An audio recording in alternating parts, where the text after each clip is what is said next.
Vela opened her eyes in the darkness of her small room. Another day. Another cycle of hiding, of shame, of silence. She lay still on her sleeping mat and listened to the sounds of her family moving through the house. They did not call her name. They never did. She was 23 cycles old, but she had never truly lived. Among the Kirith people, life meant connection. Every Kirith was born with the gift of the mind bond. They could feel each other's thoughts, share emotions, and speak without words. It was sacred. It was beautiful. It was everything. And Vela did not have it. The healers had known from the moment of her birth. They had placed their hands on her small head and reached for her mind, but they found nothing. No spark, no connection. Just empty silence. Her mother had wept. Her father had turned away. The healers had marked her record with a single word that would define her entire existence. Severed to be severed was to be broken. To be severed was to be less than whole. The Kiroth valued perfection above all things. Their bodies were tall and graceful, with silver skin that glowed softly in the light. Their dark violet eyes could see farther than most species. Their minds worked together like a great ocean, each individual a wave in the endless sea of shared consciousness. A severed one was a wave that could not join the ocean, a wave that stood alone and still. Vela rose from her mat and dressed in simple gray clothing. She was not allowed to wear the bright colors of her family's house. She was not allowed to attend ceremonies or celebrations. When visitors came, her parents sent her to the back rooms and pretended she did not exist. She had learned to walk quietly, speak softly, and take up as little space as possible. She moved through the house like a ghost. Her younger brother Torin sat at the morning table with their parents. He was perfect. His mind bond was strong, and he had already been chosen for the Academy of High Thought. He would bring honor to their family. Vela would bring only shame. Torin glanced at her as she entered the kitchen area. For a moment, something flickered in his eyes. Pity, perhaps, or maybe just discomfort. He looked away quickly and continued his silent conversation with their mother. Vela could see the slight movements of their expressions, the tiny shifts that showed they were speaking mind to mind. She would never know what they said. She would never be part of that world. She took a small portion of food and ate alone in the corner. Later that morning, her father called her to his study. This was unusual. He rarely spoke to her directly. She entered the room and stood before his desk, her hands folded, her head slightly bowed. "Vela," he said. His voice was cold and formal. "Your mother and I have made a decision." She waited. Her heart beat faster, though she kept her face calm. "You are of bonding age now," he continued, "but no family will accept you. No male will choose you. You cannot work in any position that requires the mind link. You are." He paused, as if the next words were difficult to speak. "You are a burden we can no longer carry." Vela felt something cold spread through her chest. She had always known she was unwanted, but hearing it spoken so plainly still hurt in ways she could not describe. "The council has approved a transfer," her father said. "You will be sent to the outer colonies. There is a mining settlement on the 4th moon of Kethrin. They need workers for basic labor. You will go there and serve until the end of your days." The outer colonies. Vela had heard stories. The mining moons were harsh and deadly. Workers there lived short, painful lives. The air was thin, the work was brutal, and no one ever returned. It was not a transfer. It was a death sentence wrapped in official words. When she asked, her voice did not shake. She would not give him that. 3 days. "A transport will come for you." He looked down at his papers, already dismissing her. "You may go." Vela walked out of the study. She walked through the house, past her mother who did not look up, past her brother who pretended not to see her. She walked to her small room and closed the door behind her. Then she sat on her sleeping mat and made a decision. She would not go to the mining moon. She would not die in darkness, digging rocks for a society that had never wanted her. If she was going to die, she would die free. She would die on her own terms. That night, while her family slept, Vela gathered what little she owned. A few clothes, some dried food, A small knife that had belonged to her grandmother, the only family member who had ever shown her kindness before she died. She moved through the dark house one last time, looking at the walls she had known all her life. She felt nothing. This had never been her home. A home was a place where you belonged. She slipped out into the night and made her way to the transport docks. The Kirith did not guard their ships heavily. Why would they? No one would dare steal from the collective. But Vela was not part of the collective. She had nothing to lose. She found a small shuttle at the edge of the dock. It was old, meant for short journeys between nearby stations. But it had fuel, and it had an engine, and that was enough. She climbed inside, studied the simple controls, and started the engine. The shuttle rose into the dark sky. Below her, the lights of her city grew smaller and smaller. She did not look back. She pointed the shuttle toward the stars and flew into the unknown. For 3 days, she traveled. She did not know where she was going. She only knew she was going away. Away from the Kirith. Away from the society that had rejected her. Away from everything she had ever known. On the 4th day, the fuel ran out. The shuttle drifted in the cold emptiness of space. Warning lights flashed on the control panel. Life support was failing. She had maybe 1 day of air left. Perhaps 2, if she stayed very still and breathed very slowly. Vela sat in the pilot's seat and looked out at the stars. So this was how it would end.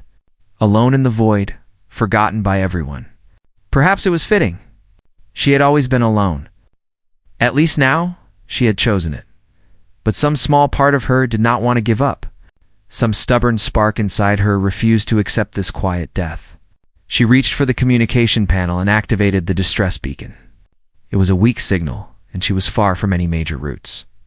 The chances of anyone hearing it were almost zero. But almost zero was not zero. She sent the signal out into the darkness and waited. Hours passed. The air grew thin. Her vision began to blur. She closed her eyes and let herself drift towards sleep. If this was the end, at least she would face it peacefully. Then a sound cut through the silence. A voice, crackling through the old speakers. Unknown vessel. This is the Wanderer. We received your distress signal. Hold on. We're coming to get you. The voice was strange. Not Kirith. The language was different, translated through the shuttle's basic systems. Vela did not recognize the species. She did not care. Someone had answered. Someone was coming, she whispered into the communicator. Please, please hurry. Then everything went dark. Kong Taiho stood at the bridge of his ship and watched the stars drift by. The Wanderer was a good ship, old but reliable. She had carried him across the galaxy for 12 years, through storms and battles and everything in between. He knew every sound she made, every rattle and hum of her engines. She was more than a ship to him. She was home. Captain, I'm picking up something strange. Park Jiho, his pilot and oldest friend, leaned over the sensor panel with a frown on his face. Distress beacon. Weak signal, maybe half a light hour from here. Taiho walked over to look at the readings. What kind of ship? Small shuttle. Kirith design, looks like. Jiho shook his head. That's weird. The Kirith never asked for help. They think they're too good for the rest of us. Taiho studied the signal. It was faint, barely holding together. Whoever was out there, they were in serious trouble. How far off our course? About 4 hours, round trip. Jiho leaned back in his chair and crossed his arms. We've got medical supplies to deliver, Captain. The colony on Thresh 4 is counting on us. If we stop for every distress call, we'll never make it on time. He was right. Taiho knew he was right. They had responsibilities, schedules, people depending on them. But something about that weak little signal tugged at him. Someone was out there, alone and dying in the dark. Could he really just fly past and pretend he didn't hear? Change course, he said quietly. Jiho opened his mouth to argue, then closed it. After 12 years, he knew that look on his captain's face. There was no point in fighting it. Fine. But if it's a trap and we all die, I'm blaming you in the afterlife. Taiho smiled slightly. Fair enough. They found the shuttle drifting near a small asteroid cluster. It was dark and still. No lights, no signs of power. Geo brought the Wanderer alongside it carefully, and they extended the docking clamps to pull it into the cargo bay. Yoon Hana. The ship's medic was already waiting when the cargo bay doors sealed shut. She was a small woman with kind eyes and steady hands, the best Dr. Taiho had ever known. She carried her medical bag and wore the calm expression she always wore in emergencies. "Life signs?" she asked. One Jiho said through the intercom. "Weak, but present. Better hurry." Taiho and Hannah approached the shuttle together. The hatch was stuck, so Taiho forced it open with a metal bar. Inside, the air was cold and thin. Emergency lights flickered weakly, casting red shadows across the small cabin. And there, slumped in the pilot's seat, was a Kirith female. Taiho had seen Kirith before, but always from a distance. They were a proud species who rarely mixed with others. Up close, she looked almost fragile. Her silver skin had lost its glow, turning pale and gray. Her dark violet eyes were closed. She was dressed in simple gray clothes, and she looked young. Maybe 20 cycles by Kirith standards. Hannah moved quickly, pressing her fingers to the Kirith's neck, checking her pulse. She's alive, but barely. Dehydration, oxygen deprivation, possible starvation. We need to get her to the medical bay now. Together, they carried her out of the shuttle. She weighed almost nothing, light as a bird. Taiho held her carefully, afraid she might break. Her head rested against his shoulder, and for a moment, her eyes fluttered open. She looked at him with those strange violet eyes filled with fear and confusion. "It's okay," he said softly. "You're safe now." She passed out again before he finished speaking. For the next several hours, Hannah worked to save her life. She hooked up fluids and oxygen, ran scans, and treated the damage that days of drifting in space had done to her body. Taiho and Jiho waited outside, drinking bad coffee and saying little. "So what do we do with her?" Jiho finally asked. "Drop her at the next station.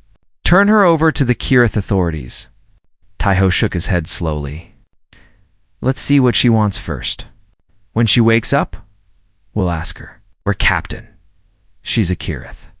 They don't exactly have a good opinion of humans. The moment she wakes up, she'll probably demand we take her to the nearest Kirith outpost," maybe Taiho said.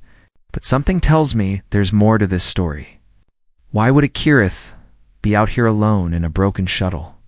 Why send a distress call to anyone who would listen?" Jiho had no answer for that. The Kirith woke the next morning. Taiho was sitting in the medical bay, reading reports on his datapad, when he heard her stir. He looked up and saw her eyes open, wide and frightened. Like a trapped animal, she tried to sit up, failed, and fell back against the bed. Her hands gripped the sheets tightly, and her breath came in short, panicked gasps. "Easy," Taiho said, staying in his chair, keeping his distance. "You're safe. You're on a human ship." "My ship? We found you drifting and brought you aboard." She stared at him. He could see her trying to process his words, trying to understand. The fear in her eyes did not fade. "Why?" she whispered. Her voice was rough, barely more than a croak. "Why? What? Why did you save me?"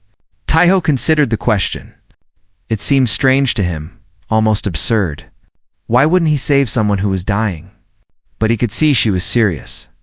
She genuinely did not understand. "Because you needed help," he said simply. She continued to stare at him, as if waiting for something more. Some hidden motive? Some dark purpose? When he said nothing else, her confusion seemed to deepen. Hannah entered the room with a tray of food and water. She smiled warmly at the Kirith and set the tray on the small table beside the bed. "Good morning," she said. "I'm Hannah, the ship's medic.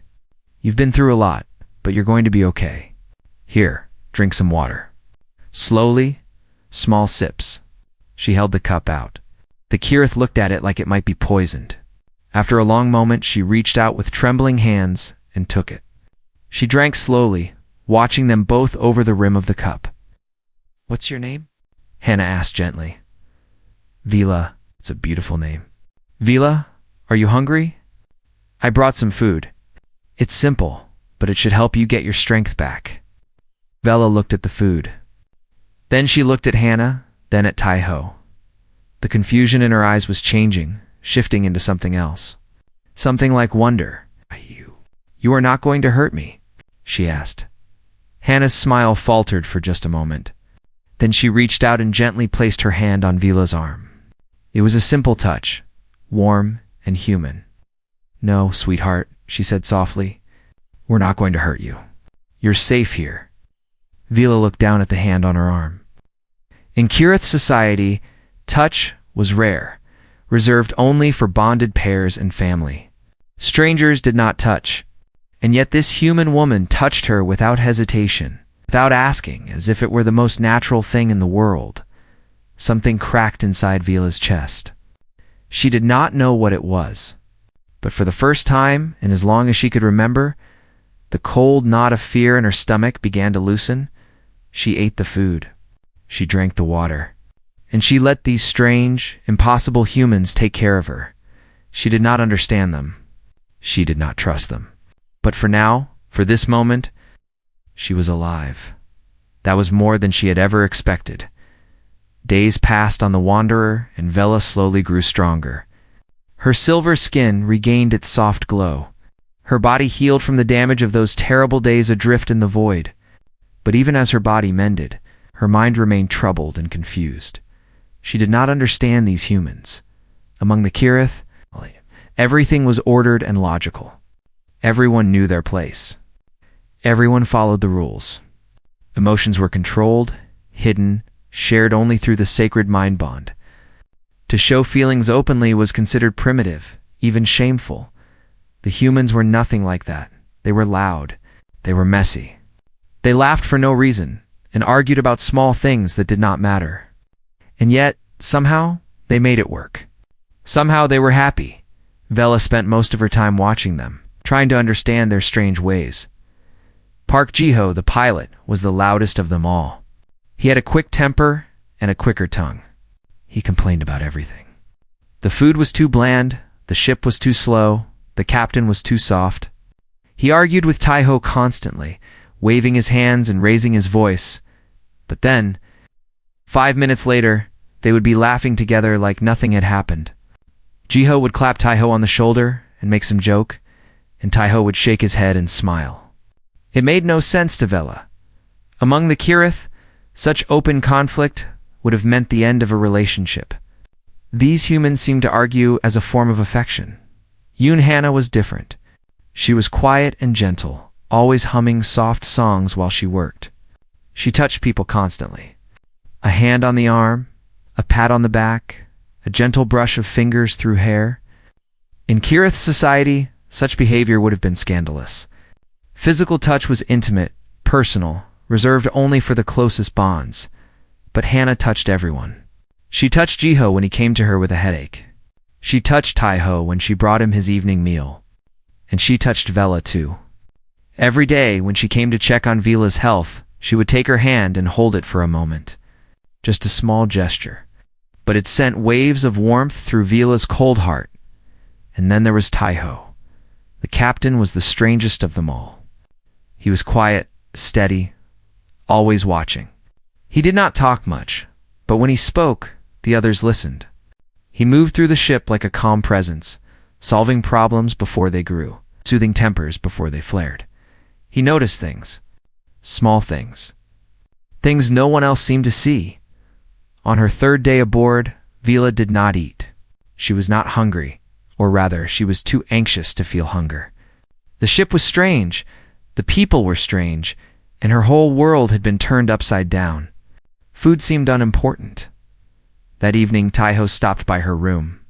He did not enter, just stood in the doorway with a small bowl in his hands. "You didn't come to dinner," he said. Vela looked away. "I was not hungry. I thought you might say that." He set the bowl on the small table beside her bed. "It's just some soup. Simple, easy to eat, if you feel like it." He left without another word. No pressure, no demand. Just kindness offered freely. She ate the soup. It was warm and good, and it filled the empty place inside her. After that, Tai-Ho seemed to always know when she needed something. When loud noises made her flinch, he began moving more quietly around her. When she stood alone in the corridor, unsure where to go, he would appear and gently guide her somewhere comfortable. He never asked about her past. He never demanded explanations. He simply helped in his quiet, steady way. One night, Vela found herself unable to sleep. The ship was silent, the lights dimmed for the rest cycle. She wandered through the corridors until she reached the bridge, where she found Taiho sitting alone, looking out at the stars. He glanced at her as she entered. "Can't sleep?" She shook her head and stood near the doorway, uncertain if she was welcome. He gestured to the empty seat beside him. "Sit, if you want. The view is nice." For a long time, neither of them spoke. The stars drifted slowly past the window, endless and eternal. Finally, Vela broke the silence. "Why do you help me?" Taiho did not answer immediately. He seemed to consider the question carefully, the way he considered everything. "Because you needed help," he said at last. "But I am nothing," Vela said. The words came out before she could stop them. "I have no value. I cannot form the mind bond. Among my people, I am less than worthless. A defect, a shame." Taiho turned to look at her. His eyes were dark and warm, and there was no pity in them. Only something that looked almost like understanding. "Is that what they told you?" "It is what I am." He shook his head slowly. "No, it's what they said you are. There's a difference." Vela did not know how to respond. His words seemed impossible, yet he spoke them as if they were simple truth. "Among your people," he continued, "you might be worthless. I don't know your people, so I can't say. But among mine, worth isn't decided by what you can or can't do. It's decided by who you are, and who am I? I don't know yet. We just met." He smiled slightly, a small curve of his lips. "But so far I see someone who is brave enough to run from a bad situation. Someone who survived alone in space when most people would have given up. Someone who is still here, still fighting, even when she thinks she has nothing left." He turned back to the stars. "That seems pretty valuable to me." Vela sat in silence, his words echoing in her mind. No one had ever spoken to her like that. No one had ever looked at her and seen anything but her flaw. But this human, this strange, quiet man, saw something else. Something she had never seen in herself. She did not cry. Kirith did not cry, or at least, they were not supposed to. But something shifted inside her, something deep and long buried. A tiny seed of hope, planted in the barren ground of her heart. Over the next few weeks, she began to emerge from her shell. She ate meals with the crew in the small galley. She helped Hannah organize the medical supplies. She sat in the cockpit with Jiho. Grumbled at first, but eventually began explaining the controls to her. She was not part of the crew. Not yet. But she was no longer just a rescued stranger either. She was something in between, finding her place among these impossible humans. One evening, after a particularly long day, the crew gathered in the galley for dinner. Jiho had cooked something that smelled questionable but tasted surprisingly good. They sat together around the small table, talking and laughing about nothing important. Vela listened more than she spoke. But for the first time, she did not feel like an outsider. She felt like she belonged. Hannah caught her eye and smiled. "You're smiling," she said. Vela touched her face, surprised. She had not realized. Among the Kirith, smiling was rare, reserved for formal occasions. But here, it had come naturally, without thought. "I suppose I am," she said softly. Jiho raised his cup. "To Vela," he said, grinning, "who is finally learning how to be a normal person." "I am not normal," Vela said. "I am Kirith." Stitos Jiho waved his hand. "You're with humans now. Normal is whatever we decide it is." Taiho shook his head, but he was smiling too. "Welcome to the Wanderer, Vela. It's not much, but it's home." Home. The word struck her like a blow. She had never had a home. Only a house where she was hidden, a place where she was tolerated but never loved. But here, on this old ship, with these loud, messy, wonderful humans, she was beginning to feel something she'd never felt before. She was beginning to feel like she belonged. The alarm woke them all at once.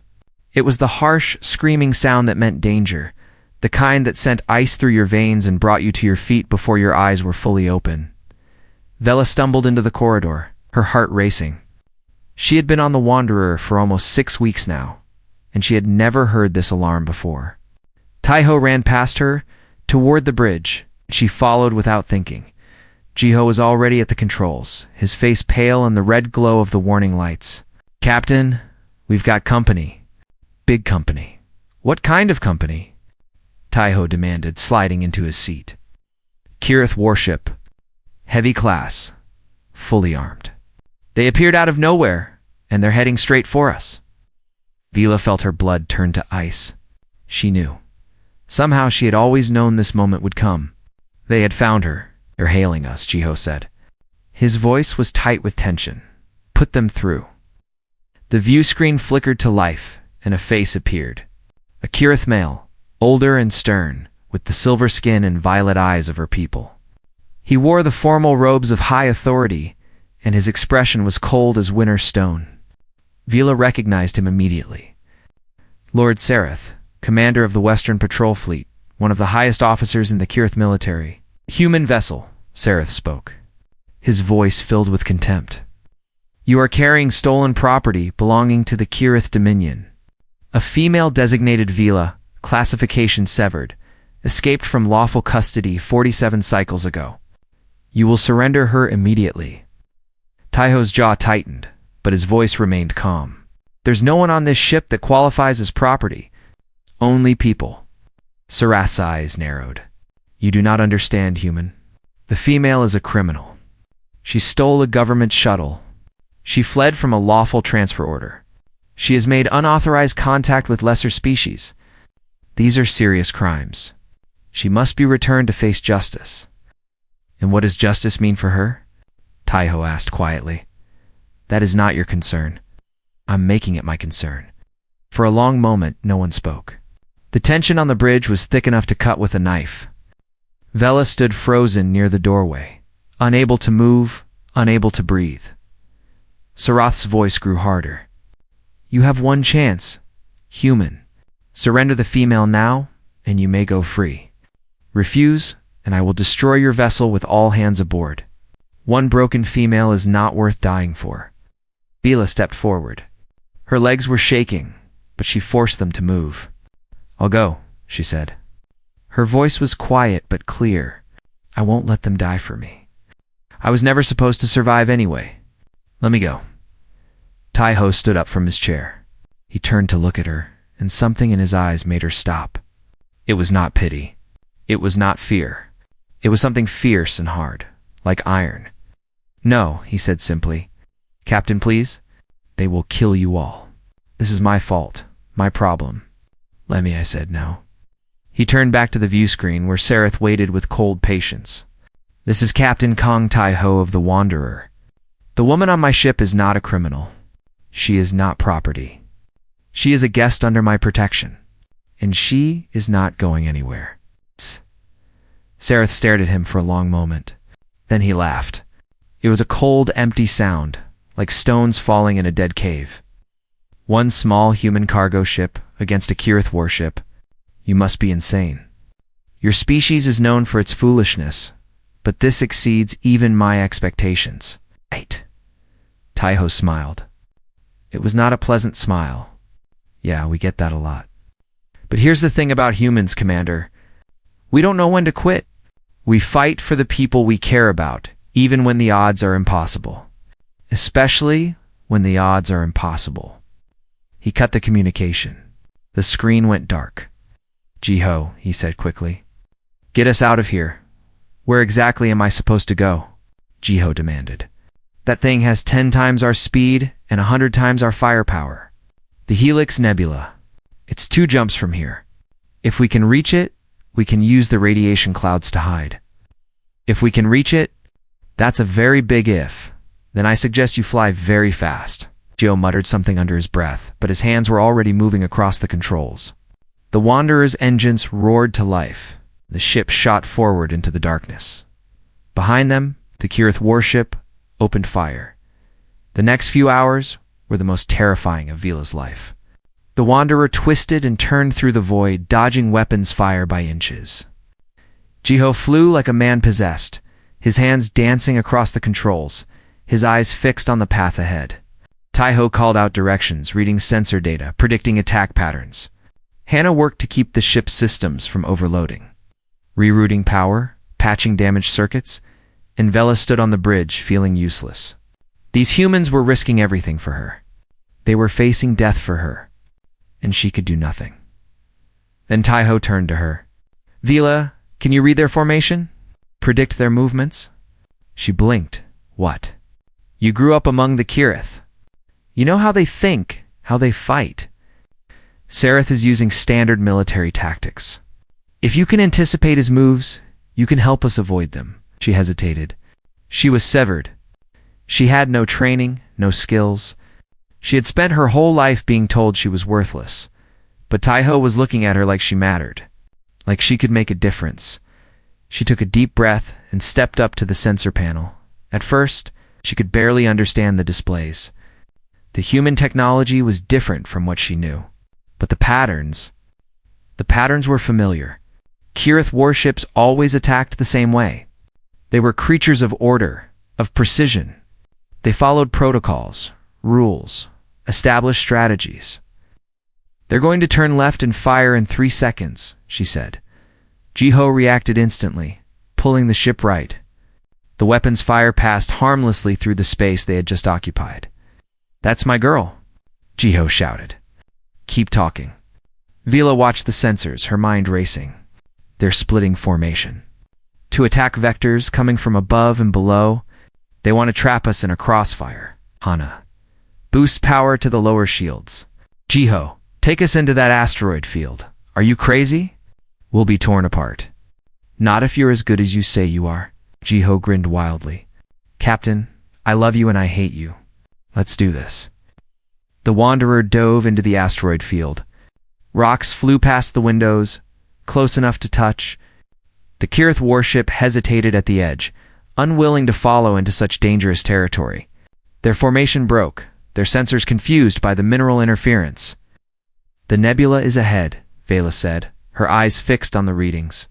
5 minutes, can we make it? If they don't, she stopped. They're regrouping. Coming in fast. They're going to fire everything they have. Right. Taiho nodded. Jiho, everything you've got. Hannah braced for impact. The Wanderer shot out of the asteroid field just as the Kirith opened fire. The ship shook violently, alarms screaming. Sparks flew from damaged consoles. But they kept moving, kept flying, kept fighting, and then the nebula was there, a great swirling cloud of gas and radiation. Jiho dove in without slowing down, and the purple mist swallowed them whole. Behind them, the Kirith warship stopped. Their weapons could not pierce the dense radiation. Their sensors could not track through the interference.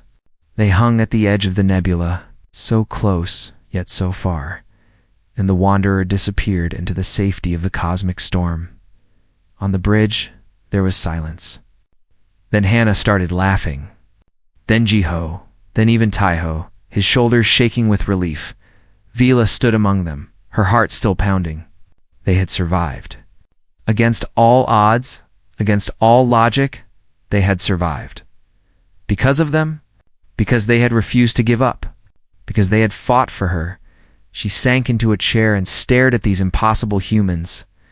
These wonderful, crazy, beautiful humans who had risked everything for someone they barely knew, and in that moment, she knew her life would never be the same. They stayed in the nebula for 2 days. Drifting slowly through the purple mist while they made repairs, the Wanderer had taken damage during the escape. Minor hull breaches, burned out power relays, a navigation system that flickered like a dying star. But she was still flying, still breathing, still carrying her crew through the endless void. Vela worked alongside the others. She did not have much technical skill, but she could hold tools, carry parts, and follow instructions. For the first time in her life, she felt useful. Not despite what she was, but simply as herself. On the second day, Jiho announced that the sensors showed no Kirith activity near the nebula's edge. They had given up the chase. Vila was not surprised.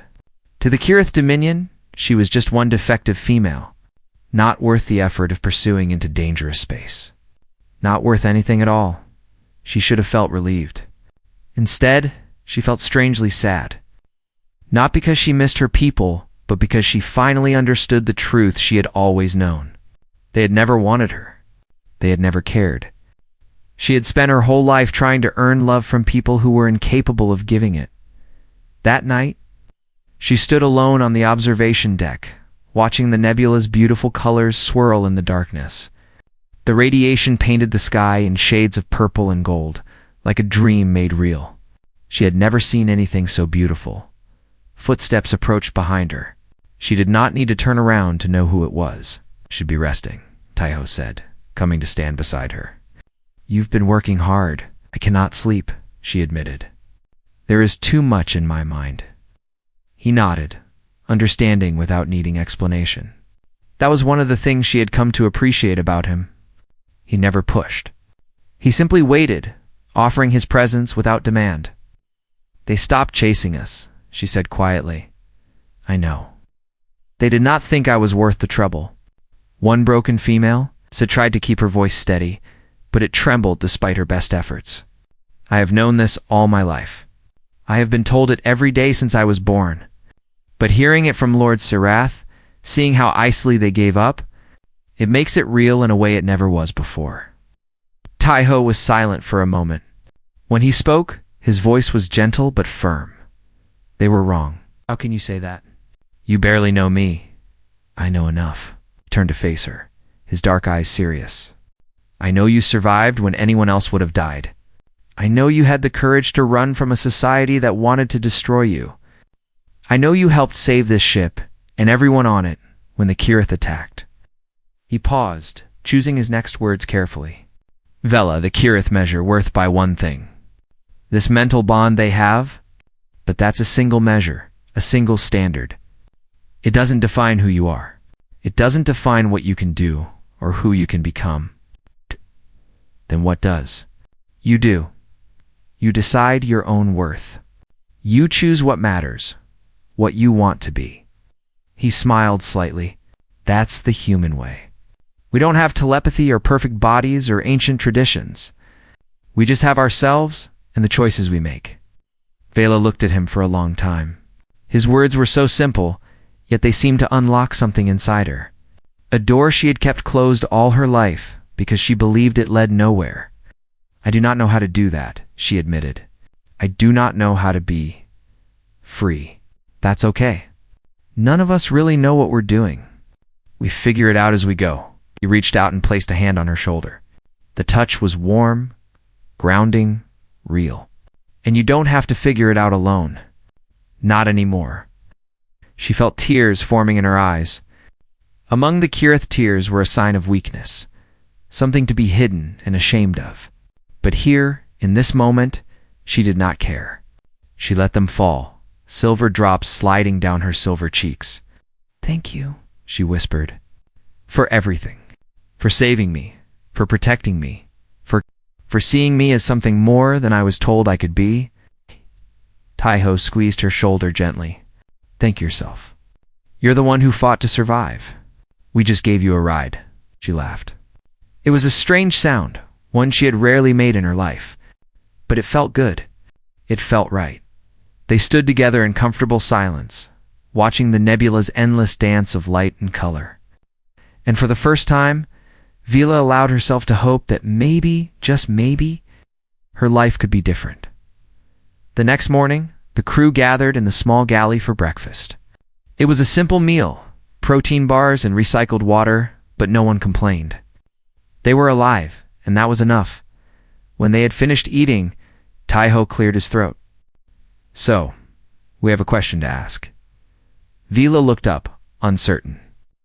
"We've been talking," Hannah said, her eyes warm. "The three of us. About what happens next?" "You mean, what happens to me?" "We mean what happens to all of us." Jiho leaned back in his chair, trying to look casual, but Vila could see something nervous in his eyes. This ship isn't much. The pay is terrible, the food is worse, and the captain never listens to good advice. But it's home. Our home. And we were wondering, Hannah continued, if you might want to make it your home too. Vila's heart stopped. She looked from face to face, searching for any sign that this was a joke, a mistake, a misunderstanding. You want me to stay? If you want to, Taiho said quietly. We could use someone who knows Kirith patrol patterns. Someone who can help with medical supplies. Someone who... He paused, and for the first time she saw uncertainty in his steady eyes. Someone we like having around. But I have nothing to offer. No skills, no money, no you have yourself, Hannah interrupted gently. That's enough. That's more than enough. Bella felt the tears coming again. She did not fight them. Among my people, she said, her voice breaking, I was nothing. A burden. A shame. No one ever wanted me. No one ever chose me. She looked at them, these strange, wonderful, impossible humans. Are you choosing me? Jiho grinned. Yeah, well, someone has to keep you out of trouble. Might as well be us. What he's trying to say, Hannah added, elbowing him in the ribs, is yes. We're choosing you, if you'll have us. Vela could not speak. The emotions were too big, too overwhelming. She had spent her whole life believing she was worthless, unlovable, destined to be alone. And now, these people, these humans, were offering her everything she had never dared to dream of. She nodded. It was all she could manage. Hannah reached into her bag and pulled out something small, a jacket. Worn and patched, clearly secondhand, with the Wanderer's simple logo stitched on the shoulder. She held it out to Vila. It's official then, she said softly. You're one of us now. Bella took the jacket with trembling hands. She held it like it was made of gold, like it was the most precious thing in the universe. Because to her it was, she slipped it on. It fit perfectly. Jiho raised his cup of water. To Vila, he said, the newest member of the worst ship in the galaxy. The best ship, Taiho corrected with a small smile. Same thing. They all raised their cups and drank. Vila drank with them, feeling the simple ritual of it, the meaning behind it. She was part of something now. Part of a crew, a team, a family. Later, when the others had gone to their duties, Bella stood alone on the bridge, looking out at the stars. The nebula was behind them now, and ahead lay open space. Endless and full of possibility, she touched the jacket on her shoulders. Feeling its weight, its warmth, among the Kirith, she had been severed, broken, worthless, but among humans. She was Vela, crew member of the Wanderer, survivor, fighter. She was home, and for the first time in her life, she knew exactly who she was meant to be, not what her society had told her, not what her family had believed, but what she had chosen for herself. She was wanted. She was valued. She was loved, and that, she realized, was the most human thing of all.